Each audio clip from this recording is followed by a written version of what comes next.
உலக ஆன்மீக வரலாற்றில் தனித்த அடையாளம் பெற்ற இந்த மண்ணில் ஒரே குடும்பத்தில் பிறந்த இரு அண்ணன் தம்பிகள் தவத்தின் மூலம் உலகை வியக்க வைத்தனர். அவர்களை பற்றி காண்போம் வாருங்கள்.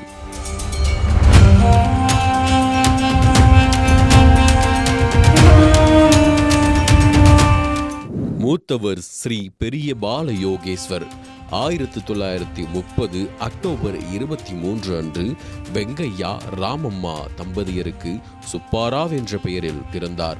2 சகோதரர்கள் ஒரு சகோதரியுடன் வளர்ந்தார். ஆனால் 4 வயதிலேயே தாயை இழந்தார். பின்னர் தந்தை மறுமணம் செய்தார். அந்த உறவில் 5 ஆண் குழந்தைகள் ஒரு பெண் குழந்தை பிறந்தனர். அந்த 5 ஆண் குழந்தைகளில் மூத்தவர் 3/11/1941 அன்று பிறந்த ஸ்ரீ பூசணமாவார்.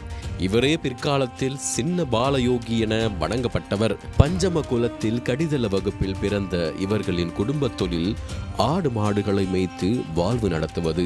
ஆனால் பெரிய பாலயோகியின் உள்ளம் வேறொன்றை தேடியது. 1946 தனது 16வது வயதில் அவர் தியானத்தில் அமர்ந்தார்.